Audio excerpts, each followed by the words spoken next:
Alhamdulillahi Rabbil Alamin, wassalatu wassalamu ala ashrafil anbiya'i wal mursalin, nabiyina Muhammedin wa ala alihi wa sahbihi ajma'in, wa man ihtada bi hadihi wa istana bi sunnatihi ila yawmiddin. Të nderuar shikues, assalamu alaikum wa rahmatullahi wa barakatuh. Jemi përsëri në emisionin ton Qytetërimi i vlerave. Allahu na lut që inshallah nëpërmjet këtyre emisioneve të bëhemi të vetëdijshëm për vlerat islame, edhe për ato vlera që janë bazë mbi të cilat ndërtohet qytetërimi islam.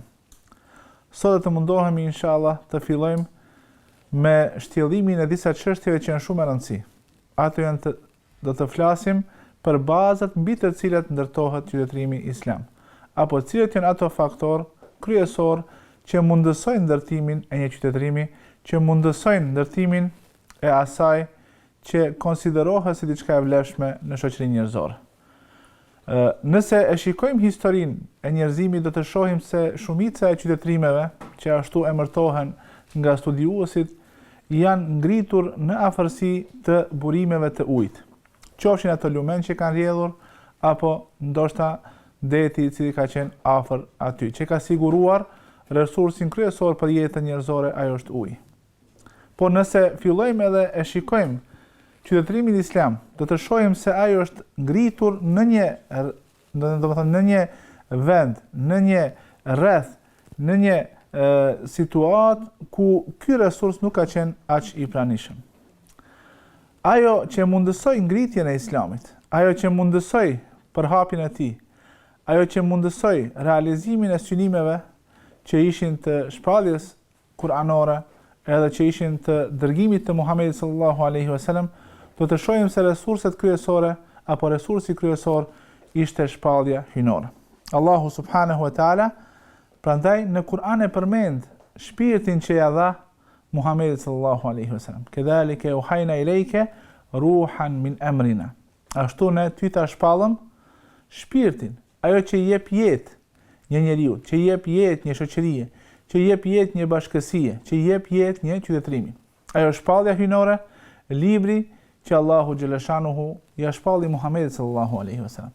Prandaj resursi kryesor, i cili ishte bazë e ndërtimit, bazë e zhvillimit të qytetërimit islam, nuk ishte diçka materiale sikur në qytetërimet tjera.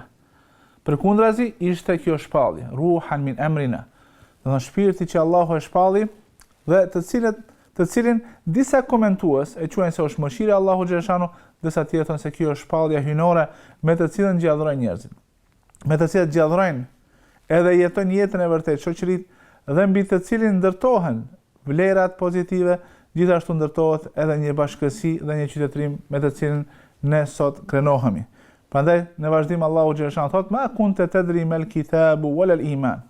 Para se të vjen kjo shpallje prej Allahu subhanahu wa taala, ti o Muhammed nuk e dije se çka është, domethënë libri, cilët janë libra që Allahu i ka shpallur. Nuk i ke ditur detajet e atyre librave.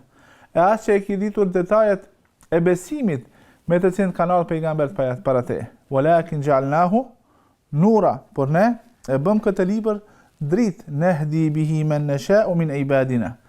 Ky libër që të erdhi ty, o Muhammed, kjo shpallje me të cilën Allahu të veçoi, Allahu e bëri atë dritë me të cilën Allahu xhaleshanuhu i udhëzonte ata të cilët i kishte zgjedhur prej robërve të tij.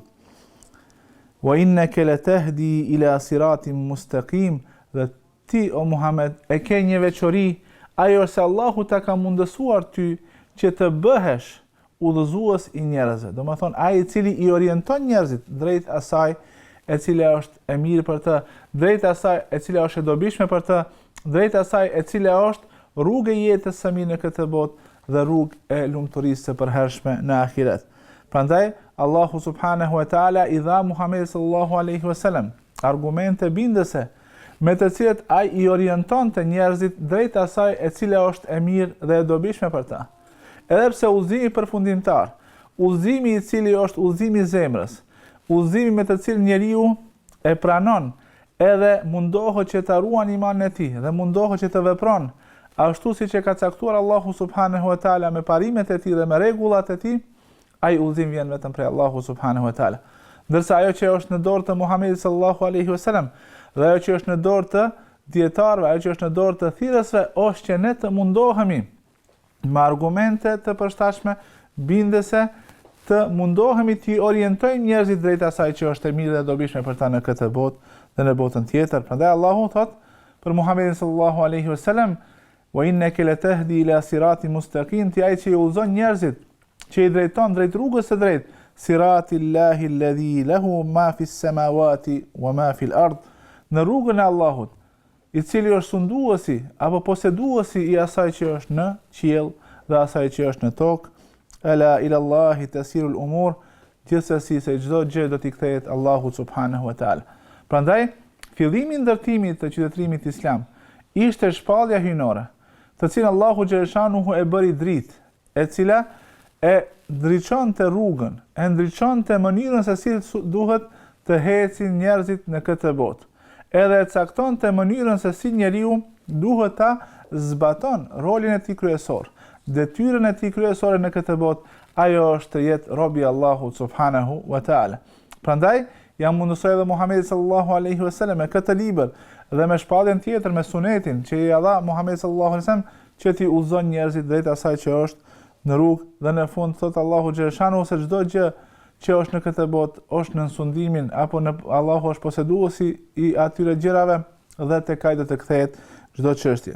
Prandaj kemi situata kur edhe disa njerëz të cilët nuk janë musliman, kur ta shohin ndryshimin e madh që ka ndodhur në Mekë, që ka ndodhur në Medinë, pas ardhes së Muhamedit sallallahu alaihi wasallam, dhe kur ta shohin se sa për afat të shkurtër është ndryshuar gjendja në gadishurin arabik, thonë se me të vërtet kjo nuk vjen nga aftësia e një njeriu, nuk vjen nga resurset që i posedon një popull, por vjen nga ajo që me të vërtet ka pas ndonjë forcë e jashtme, domethënë superiore, e cila e ka mbikëqyrur edhe e ka ndihmuar Muhamedit sallallahu alaihi wasallam.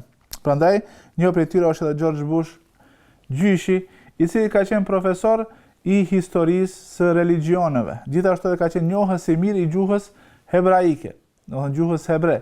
Edhe ai thot se perandoria, ashtu e quan ai, Islami arriti që për 80 vite të përhapet në vende për të cilët, domethënë perandoria romake kishte nevojë për 8 shekuj që të përhapet në ato vende.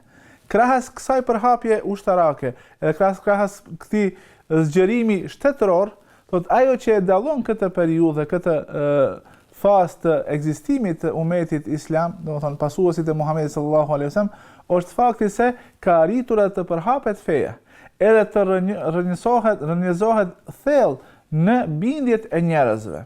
Edhe kjo, domethënë, aq shumë është përhap dhe aq shumë është planuar mirë nga popujt ku është përhap shteti islam, saqë është bë shenjë dalluese e këtij zgjerimi shtetëror edhe pranimi i islamit, nga se njerëzit e kanë kuptuar se kjo është drita e Allahut xhaleshanu. Prandaj thot, nëse mundohemi që këto mundësi, domethënë këto rezultate që i ka arritur qytetërimi islam, t'i krahasojmë me mundësitë apo resurset që i kanë pas musliman, do të shohim se nuk mundemi të vendosim mes tyre ndonjë raport të logjikshëm përveç faktit se kjo është ndihmë e Zotit, i cili i ka mundsuar fillimisht Muhamedit sallallahu alaihi wasallam ta bën ndryshimin rrënjësor në Mekë, në Medinë, edhe pastaj pasardhësit e tij të arrin të bëjnë ndryshimin e madh e të përhapen për 80 vite në një hapësirë në të cilën është përhapur perandoria romake për 8 shekuj.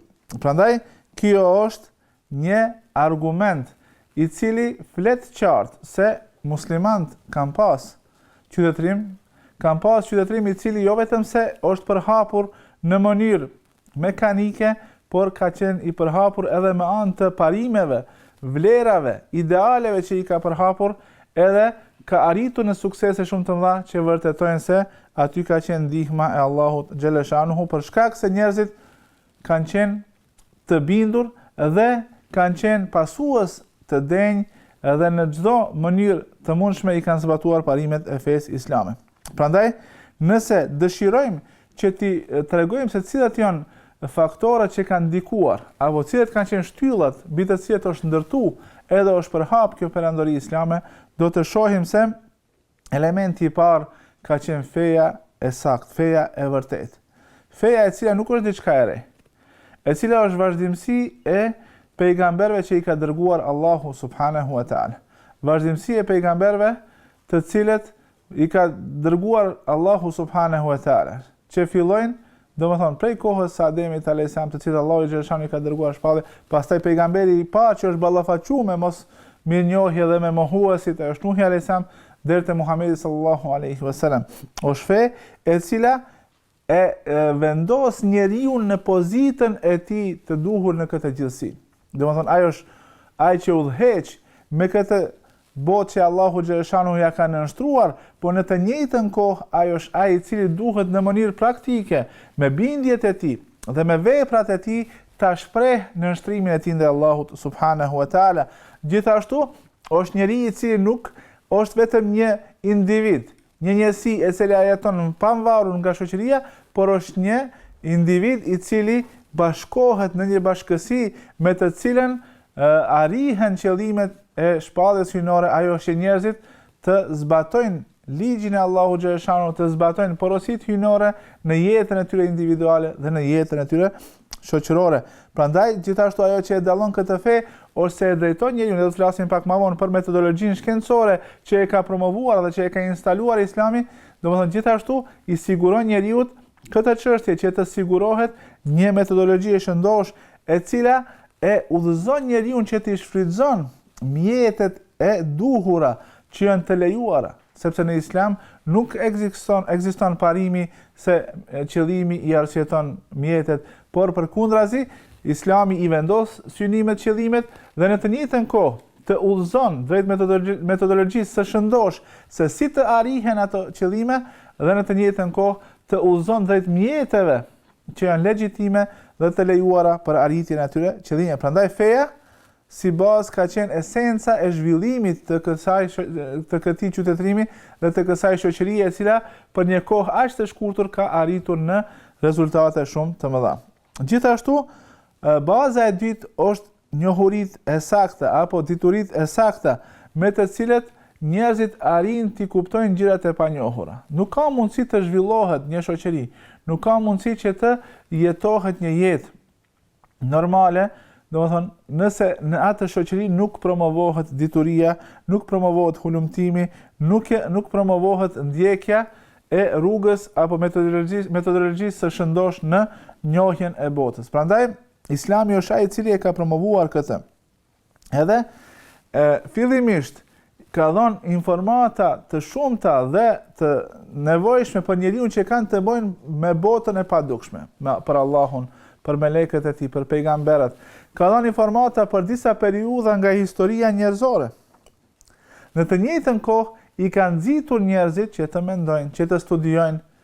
Ka pas, domethënë, raste kur Kur'ani nëpërmjet kërkimit edhe hulumtimit në çështjet materiale i ka thirrë njerëzit që të arrijnë deri tek përfundimet e cilat kanë të bëjnë me besimin në Allahun xhaleshanu. Prandaj gjithashtu qasja islame ndaj shkencës është se ja ka kursyer mundin e njerëzve që të mos e kërkojnë ata të cilët nuk kanë mundësi që ta arrijnë, dhe kjo me siguri e ka kursyer edhe mundin e tyre, por edhe kohën e tyre. Prandaj baza e dytë e ndërtimit të shoqërisë apo qytetërimit islam ka qenë shkenca, edhe qasja e duhur ndaj shkencës, edhe vlerësimi i shkencave sipas rëndësisë që e ka vendosur shpallja hyjnore, domethënë Allahu subhanahu wa taala. Prandaj ne do të flasim pastaj domethënë në vazhdim për mënyrën se si Islami e ka vlerësuar shkencën, si i ka vlerësuar dietarët, po vetëm duhet ta ceki se pas besimit të pastër, pas monoteizmit, pas ndjekjes së mësimeve hyjnore dhe pas ndjekjes së mësimeve të profetit Muhamedi sallallahu alaihi wasallam, elementi i dytë i cili ka qenë shumë i rëndësishëm për ndërtimin e qytetërimit islam ka qenë shkenca. Elementi i tretë që është munduar që shteti islam ta promovon, që është munduar që ta ruan, ka qenë drejtësia. Sepse nuk ka mundësi të zhvillohet një shtet, nuk ka mundësi të zhvillohet një kulturë, të zhvillohet një qytetërim nëse në atë nuk ka drejtësi. Ku barazohen ai që është kryetari me atë që është i nën pushtetin e kryetarit. Ku janë të barabartë i pasuri dhe ai që është i varfër. Ku është i barabartë ai që ka prejardhje të njofshme, domethënë që është me ndonjë prejardhje të dalluar, edhe ai që është njeri i thjeshtë. Domethënë kjo është ajo që Islami e ka promovuar dhe ka arritur që brenda një kohë të shkurtër, të bindë edhe jo musliman se drejtësia islame është shumë një element i rëndësishëm në mënyrën se si muslimanët janë sill, kanë pas sjellje ndaj jo muslimane. Prandaj këto njerëzit në përgjithësi edhe shkencëtarët e kanë vërtetuar se elementi i drejtësisë ka qenë shumë i dalluar në mënyrën se si muslimanët i janë qas problemeve të përditshme dhe janë munduar që ajo drejtësi të jetë dominuese në çdo çështje. Si thot Sheikhul Islam Ibn Taymiyah, janë munduar që ta zbatojnë pranimin e drejtësisë në çdo situatë, ndaj çdo kujt. Edhe ka qenë obligim për çdo kënd. Domethënë nuk është i amnistuar askush nga obligimi që të jetë i drejtë. Domethënë çdo kategori e njerëzve është e obliguar të janë të drejtë ndaj çdo kujt dhe në çdo situatë. Gjithashtu, për elemente apo faktorëve që kanë ndikuar në zhvillimin e qytetërimit islam ka qenë se qëllimet dhe synimet kanë qenë të qarta, kanë qenë të drejta dhe kanë qenë të definuara mirë. Kjo e qetëson zemrën e njeriu, edhe e largon hamendjen nga jeta e përditshme, prandaj edhe e nxit shpirtin edhe trupin e njeriu që të angazhohet drejt realizimit të këtyre qëllimeve. Edhe gjithashtu, ajo që është shumë e rëndësishme se Islami, përveç që i ka caktuar këto qëllime të qarta, ka nxitur që edhe gjatë realizimit të këtyre qëllimeve të përdoren mjetet e duhura. Domethënë të mos lejohet që të njolloset synimi i pastërt, synimi i mirë me diçka që është mjet jo i lejuar apo mjet i cili është i ndaluar apo mjet në të cilin ndoshta rënohet esenca e qëllimit. Ajo është, domethënë për shembull, realizimi i tauhidit. Nuk mund të realizohet një çështje, madhërimi i Allahu xhaleshanuhu dhe besimi i pastër në të, nëse në mjet ne e kemi zgjedhur një mjet i cili është i ndaluar dhe mjet i cili ndoshta e rënon në esencë, sikurse është shirku. Gjithashtu, për gjërave që kanë qenë element dominues në ndërtimin e qytetërimit islam ka qenë edhe dashuria e sinqertë mes anëtarëve të asaj bashkësie, me të cilën formohen lidhje të forta, kultivohen dhe mbrohen këto lidhje. Dhe shumë rregulla që ne i kemi në Kur'an, i kemi në Sunetin e pejgamberit sallallahu alaihi wasallam për raporte ndërnjerëzore, si thot një dietar, nëse vetëm ato i analizojmë do të shohim se apo do të arrijmë në një bindje se ndoshta Kur'ani s'ka me ndonjë qëllim tjetër vetëm se me qëllim me rregulluar raporte ndërnjerëzore. Nuk mund të ndërtohet një shoqëri, një qytetërim i cili nuk i ka kultivuar, nuk i ka ndihmuar dhe nuk i ka përkrah lidhjet e forta mes njerëzve, që nuk i ka lidhë dhe nuk i ka kultivuar solidaritetin, nuk i ka kultivuar ndihmën e ndërsjellë. Ne kemi folur për këtë çështje. Prandaj edhe Islami këtë e ka arritur që ta vendos esencën, bazën e shëndosh për dashuri mes njerëzve, gjithashtu edhe ka nxitur që njerëzit të ndihmojnë njëri tjetrin, të jenë të solidar, të solidarizohen njëri me tjetrin, të ndihmojnë dhe të ndërtohet një shoqëri e cila me të vërtet reflekton bashkim, reflekton unitet, reflekton angazhim të përbashkët në realizimin e qëllimeve. Prandaj, jo rastësisht pejgamberi sallallahu alaihi wasallam e ka krahasuar umetin e muslimanëve me një trup të njeriut, i cili domethënë është i lidhur njëri me tjetrin në mënyrë të përkryer, edhe në të cilin çdo pjesë e kryen pjesën e vet të obligimit që e ka, edhe nëse një pjesë e trupit njerëzor sëmuret, atëre vuan tërë trupi nga pagjumësia dhe nga temperatura e lartë. Prandaj, këto esenca që janë apo faktorët kryesorë që ndihmojnë në ndërtimin e qytetërimit, këto i ka pranuar Islami, këto i ka kultivuar Islami, edhe ka arritur, domethënë deri tek momenti që ne të kuptojmë se këto janë edhe esenca e ndërtimit të qytetërimit islam. Prandaj edhe këto janë edhe forma se si zhvillohet një shtet, si zhvillohet një jetë e përbashkët, se si zhvillohet një bashkësi dhe si zhvillohet një qytetërinë. Prandaj ka edhe nga jo muslimanët të cilët e kanë pranuar se nëse e lexon Kur'anin me mënyrë, domethënë në mënyrë të paanshme, pa ndonjë stereotip të mëhershëm, pa ndonjë paragjykim, do të edhe e studion për ndonjë çështje, sikurse e përmendën çështjen e raporteve ndërnjerëzore. Kur ta lexosh atë do të bindesh se sikur ky Kur'an ka zbritur vetëm që të rregullon raportet ndërnjerëzore, ose siç e përmendin çështjen e drejtimit të shtetit apo menaxhimit të disa çështjeve, domethënë nëse i lexon Kur'anin edhe sunetin e pejgamberit sallallahu alaihi wasallam me syrin e një menaxheri, me syrin e një drejtuesi, do të bindesh thot se sikur ky Kur'an nuk ka me ndonjë qëllim tjetër e që ti mos nxit në këto parime të menaxhimit të mirë. Prandaj me siguri se këto ishin ato faktorat të cilët kanë ndikuar në ndërtimin e qytetërimit islam. Edhe këto ishin ato që ndihmuan aq shpejt që të përhapet Islami, aq shpejt që të përhapen vlerat e tij, aq shpejt të ndërtohet një qytetërim. E inshallah në pjesën e dytë të emisionit pas një pauze të shkurtër do të flasim për ato vlera që i kena ndarë në 3 kategori, do të thotë vlerat shkencore, vlerat shoqërore dhe vlerat fetare, të cilat kanë ndikuar edhe në mënyrë pak më detajuar do të flasim për të, që të arrijmë të formojmë një pasqyrim të saktë dhe të vërtet për bazat mbi të cilat ndërtohet qytetërimi islam. Prandaj tani do të bëjmë një shkëputje të shkurtër dhe ju thras që inshallah në pjesën 2 të emisionit të na ndiqni.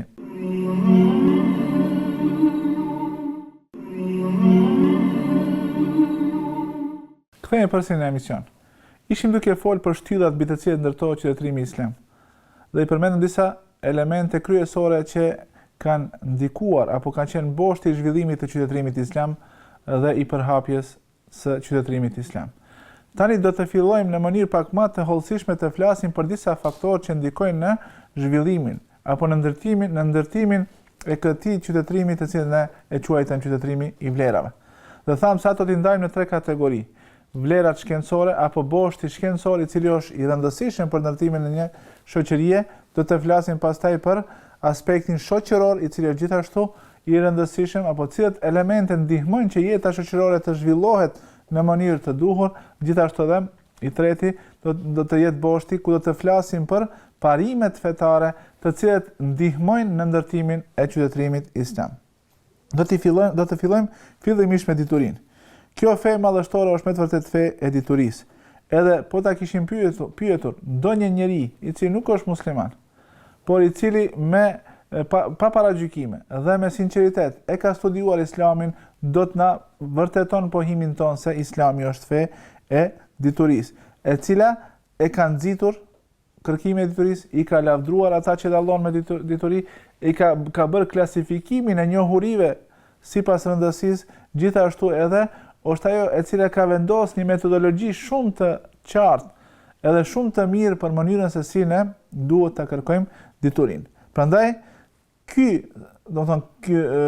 kjo vlerë apo ky dallim dhe kjo veçori që ka Islami ka qenë shkak që dikush edhe ta pranon Islamin, sepse kur e kanë studiuar, sikur se ka bërë Moris Bikaj, kur e ka studiuar Kur'anin, edhe ka krahasuar me Tevratin, edhe me Injilin, domethënë me dhjetën e vjetër dhe me dhjetën e re, thot ajo që arrita ta kuptoj, ose në shumicën e rasteve shpalljet e së kaluarës, domethënë që kanë qenë shpallja që Allahu ja ka dhënë Musait dhe Isait alayhis salam, kanë qenë të ndryshuara. Gjithashtu në shumicën e rasteve kanë qenë në kundërshtim me njohuritë shkencore. Ndërsa ajo që ishte e veçanta tek Kur'ani, tek libri i Allahu xhaleshanu, ishte fakti se krahas faktit se nuk kishte dallime të kopjeve sikurse ka tek dhjata e vjetër apo tek dhjata e re, që ishte një Kur'an, një i vetëm, me fillim të njëjtë dhe me mbarim të njëjtë, thot ajo që ishte se në shumicën e rasteve nuk ishte asnjë kundërshtim me njohuritë shkencore, madje kishte informata të cilat i nxisin apo e kanë ndihmuar që disa shkencëtar të fillojnë studimin e tyre apo të bëjnë atë në drejtimin e duhur dhe të zbulojnë gjëra të reja. Prandaj, siç tham, Islami është ajo fe, ai bot kuptim i cili nxit njerëzit që të kërkojnë dituri. I lavdron dietarët. Gjithashtu edhe jep njohuri për diçka që është nga e kaluara, domethënë në mënyrë që njeriu të arrijë në mënyrë të domethënë në mënyrë të drejtë për së drejtë deri te informata për atë që është që është në të kaluarën. Prandaj është fe e shkencës e cila në shumë mënyrë tregon se sa pozitë të lartë ka dituria në këtë fe. E para është, domethënë elementi i parë është se kjo fe i nxit njerëzit që të kërkojnë dituri. Ajeti i parë që ka shpall Allahu subhanahu wa taala është ajeti ku Allahu xhaleshanuhu i drejtohet Muhamedit sallallahu alaihi wasallam me urdhin imperativin Iqra. Iqra bismi rabbika alladhi khalaq. Lexo në emrin e Zotit tënd i cili krijoi. Khalaqal insana min alaq, i cili ka krijuar njeriu nga një gjak i ngjizur. Iqra wa rabbuka al-akram, lexo sepse Zoti yt është më krenar. Alladhi allama bil qalam, i cili njeriu ja mësoi mënyrën se si të përdor lapsin. Allama al-insana ma lam ya'lam, i cili njeriu ja mësoi atë që ai nuk e kishte ditur. Prandaj Ibn Ashuri, njëri prej komentuesve të njohur të Kuranit, thotë, nëse i lexojmë këto ajete do të shohim se në këto ajete Allahu xhaleshanuhu fillon domethënë shpalljen e tij hyjnore ndaj Muhamedit sallallahu alaihi wasallam me nxitje që ai të lexon dhe të mëson. Domethënë thotë se kjo që do të vjen tani e deri në fund të shpalljes do të jetë mësim i Kur'anit nga ana e Allahu xhaleshanuhu nëpërmjet melekut Xhibrail që t'i drejtohet Muhamedit sallallahu alaihi wasallam. Pastaj thotë kjo, domethënë këto ajete tregon se ky Zoti i gjithësisë, i cili e ka krijuar njeriu dhe ja ka mësuar mënyrën se si ta përdor lapsin, edhe ja ka mësuar atë që nuk e ka ditur, do ta bën të mundshme që kjo shoqëri, ku është dërguar Muhamedi sallallahu alaihi wasallam, kjo bashkësi edhe ajo të jetë bashkësi e shkrimit, bashkësi e diturisë, bashkësi e cila do të ndryshon nga një situatë ku ndoshta nuk ka ditur asgjë, në një qytetërim i cili do të dallohet me njohuritë e tij, do të bëhet qytetërim i njohurive, i leximit, i shkrimit, i diturisë. Prandaj thot, sikurse Allahu xhaleshanuhu e ka ndryshuar gjendjen e njeriu i cili nga një gjak i ngjizur është bën një krijesë e cila ndoshta mahnit me bukurinë e vet, me logjikën e tij, me disa fuqi që i ka, ashtu edhe ky ummet, ky popull me këtë shpallje që Allahu ja ka dhënë Muhamedit sallallahu alaihi wasallam do të arrijë të zhvillohet. Prandaj kjo është kuptimi i këtyre ajeteve. Gjithashtu, kur flet për çështjet e besimit, Allahu subhanahu wa taala para se të nxit njerëzit që ta njësojnë Allahun xhaleshanuhu të besojnë, i nxit ata që ata ta bëjnë në bazë të diturisë. Prandaj ajeti i njohur në Kur'an Allahu xhaleshanuhu thotë fa'lam annahu la ilaha illa Allah wastaghfir li dhanbik. Dije o Muhammed se nuk ka zot tjetër që meriton të adhurohet përveç Allahut dhe kërko falje për mëkatet tuaja, për besimtarët dhe besimtarët, Allahu xhaleshanuhu din çdo gjë. Prandaj Allahu xhaleshanuhu, sikur se thotë Imam Buhariu, e ka vendosur njohurinë para veprës, domethënë para se të beson njeriu duhet të mëson. Prandaj Ibn Jarir Taberiu në komentimin e këtij ajeti thotë, dije o Muhammed se nuk ka zot që meriton të adhurohet apo që meriton të konsiderohet si zot, edhe që lejohet që dikush të adhuron dhe të madhron përveç Allahut subhanahu wa taala, i cili është krijuesi çdo gjë, i cili është sunduesi çdo gjë, edhe është i vetmi që meriton të adhurohet. Prandaj kërko falje për mëkatet tuaja, kërko Allahu xhaleshanuhu që t'i fal çdo gabim të mundshëm, apo që e ke bërë në të kaluarën, apo që ka mundësi ta bësh në të ardhmen, dhe kërko falje për ata që janë pasuesit tuaj në besim, sikur qofshin ato nga meshkujt edhe nga gjinia femërore, kërkoje sepse Allahu xhaleshanuhu e din lëvizjet tuaja edhe e din përfundimin tuaj. Prandaj para se të urdhnon në besim, Allahu xhaleshanuhu urdhnon në shka në dituri. Edhe dituria është baza e besimit tonë. Prandaj prej veçorive që i ka besimi islam është besimi që ndërtohet në fakte, në argumente, në njohuri, dhe nuk është besimi i cili bazohet në gjëra që nuk kanë bazë apo që nuk kanë argumente rreth tyre. Prandaj edhe vetë pejgamberi sallallahu alaihi wasallam na ka këshilluar dhe na ka treguar se vetë Allahu subhanahu wa taala e ka lehtësuar rrugën për në xhenet atij që kërkon dituri. Thot pejgamberi sallallahu alaihi wasallam, "Man salaka tariqan yaltamisu fihi ilman sahhala Allahu lahu bihi tariqan ila al-janna, kush niset në një rrugë për të kërkuar dituri, me atë rrugë që e ka zgjedhur, e cila është rruga e diturisë, Allahu xhaleshanuhu ja mundëson atij apo ja lehtëson atij rrugën për në xhenet. Prandaj ky hadith i cili në këtë formë të shkurtër e cituam, e ka edhe versionin e tij më të gjatë ku thot pejgamberi sallallahu alaihi wasallam, thot kush niset në rrugë për të kërkuar dituri, Allahu ja lehtëson atij rrugën për në xhenet. Pastaj thot se melekët i vendosin krahët e tyre, i ulin krahët e tyre nga respekti që e kanë për kërkuesin e diturisë. Gjithashtu thot për kërkuesin e diturisë kërkon falje, çdo gjë që është në qiell dhe çdo gjë që është në tokë, madje edhe peshku që është në ujë, edhe ai kërkon. Domethënë falje për këtë kërkues të diturisë. Edhe thot në fund të këtij hadithi pejgamberi sallallahu alaihi wasallam, me të vërtet vlera e dietarit mbi atij që është njeri i devotshëm, mbi atë njeri që është rob i Allahut i devotshëm, është sikur vlera e hënës mbi objekte të tjera qiellor. Pastaj thot me të vërtet dietarët me të vërtet dietarët janë trashëguesit e pejgamberëve, sepse pejgambert pas vete nuk kanë lënë as dinar e as dirhem, domethënë s'kan lënë pasuri materiale, inma warathul ilm, atë që e kanë lënë pas vete është dituria, faman akhadhaha faqad akhadha bihadhin wafir, kush merr nga kjo dituri e ka marrë një hise të mjaftueshme, të bollshme të asaj që është e dobishme për njeriu në këtë botë dhe në botën tjetër. Në një hadith tjetër pejgamberi sallallahu alaihi wasallam thot: "Men yuridillahu bihi khairan yufaqihu fid-din." Kujt ja do Allahu subhanahu wa taala të mirën, ja mundëson që ai ta kupton dhe ta mëson fen. Fjala ja mëson fen në gjuhën arabe është përdorur folja yufaqihu, ja mundëson që ta kupton, sepse esenca e njohurisë është kur njeriu e kupton edhe pastaj bindet në atë, edhe pastaj vepron sipas asaj që e kupton kjo dituri. Prandaj Ibn Hajeri, Allahu e mëshiroft, thot në këtë hadith të pejgamberit sallallahu alaihi wasallam, kemi argument të qartë për vlerën e dietarëve mbi njerëzit e thjeshtë që nuk janë të ditur. Gjithashtu thot, në këtë hadith kemi argument të qartë se vlera e diturisë mbi Allahun xhaleshan, do të thonë vlera e diturisë fetare është më e lartë se sa njohuritë tjera që njerëzit i kërkojnë edhe gjurmojnë pas tyre. Gjithashtu, prej haditheve që flasin për vlerën e diturisë, edhe vlerën e njeriut i cili e pranon atë dituri edhe e përhap, është hadithi të cilin pejgamberi sallallahu alaihi wasallam thot: shembulli im dhe shembulli i udhëzimit dhe i diturisë me të cilin më ka dërguar Allahu xhaleshanu. Do këtu Muhamedi alayhis salam e krahason vetveten edhe atë udhëzim dhe atë dituri që Allahu ja ka dhënë me shembullin e shiut të bollshëm, i cili bjen mbi tokë.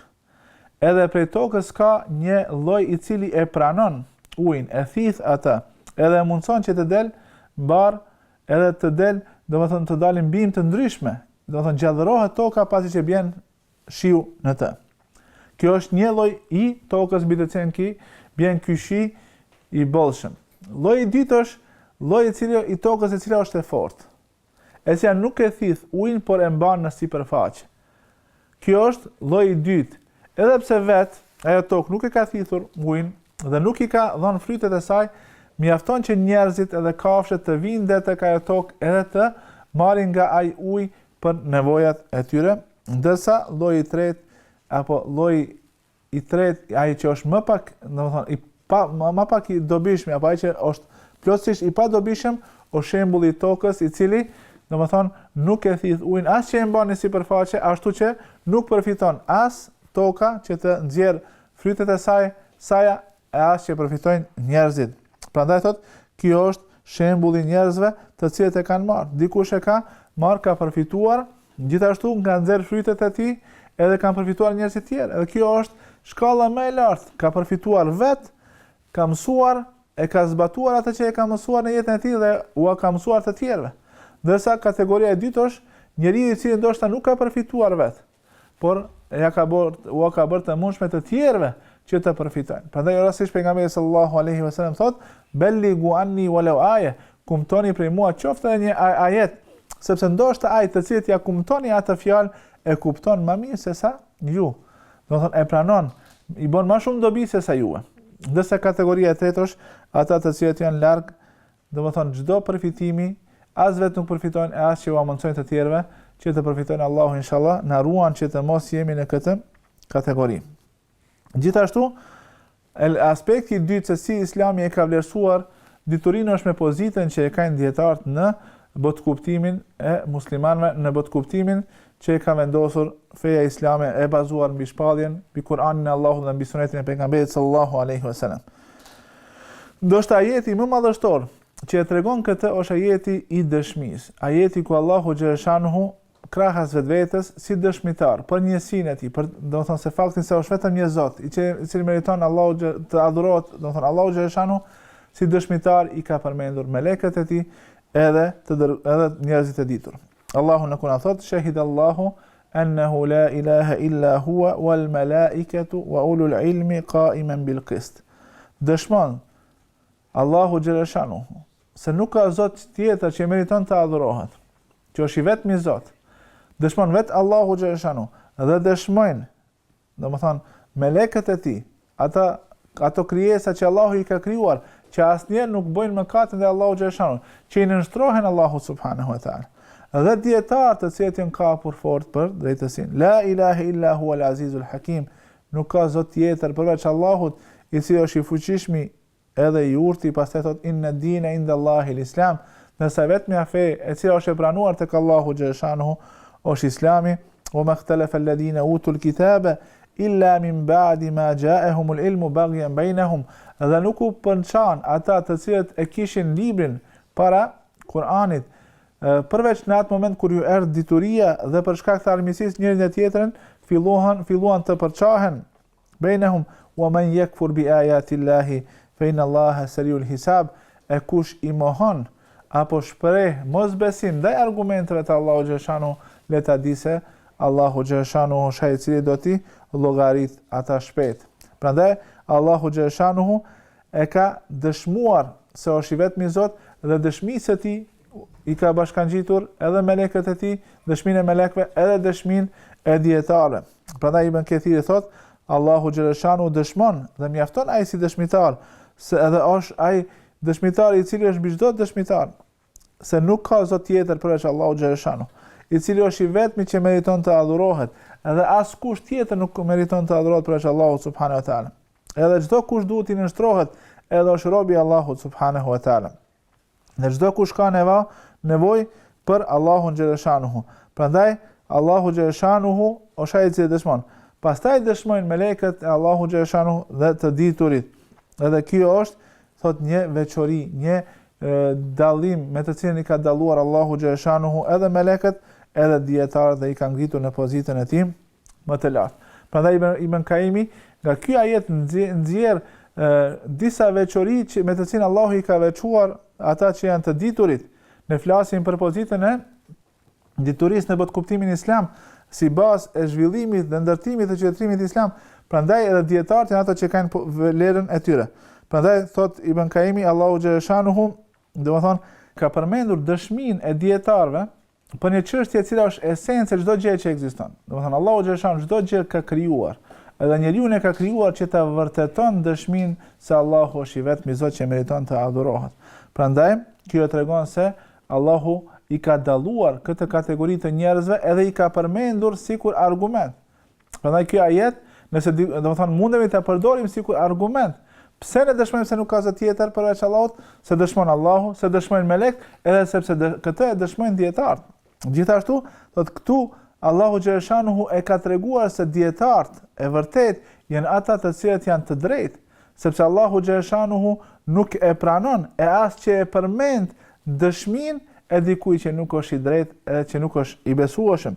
Gjithashtu, edhe vet fakti se i ka përmendur bashkë me melekët krahas vetvetes tregon se këta njerëz janë me të vërtetë të dalluar, sikur se janë të dalluar melekët si krijesat e Allahu xhaleshanuhu, që vazhdimisht janë në nënshtrim te Allahu xhaleshanuhu, që nuk dëshmojnë të kotën, që nuk e pranojnë të kotën, ashtu edhe besimtarët të ditur, ata që besojnë Allahu xhaleshanuhu, e dëshmojnë Allahun xhaleshanuhu edhe e kanë arritur këtë shkallë të lartë. Gjithashtu kjo tregon se dietarët janë ata të cilët mundemi apo janë ata që e udhëzojnë popullin në momentin e duhur, sikur se ka në një thënie, për të disa thënë se është hadith, disa nuk e konsiderojnë si hadith, por si kuptim është i vërtet se nga çdo gjenerat këtë dituri do ta mbajnë ata që janë të drejtit, të cilët do ta mbrojnë këtë fe nga ndryshimet, nga shtrembërimet që ja bën njerëzit e tjerë.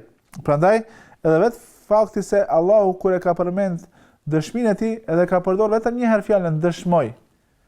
Për me thënë se dëshmia e Allahut, dëshmia e melekëve, dhe dëshmia e njerëzve të ditur është një dëshmi, e cila është se nuk ka zot tjetër përveç Allahut subhanahu wa taala, edhe ajo është ai që ne duhet ta besojmë dhe që duhet ta madhrojmë.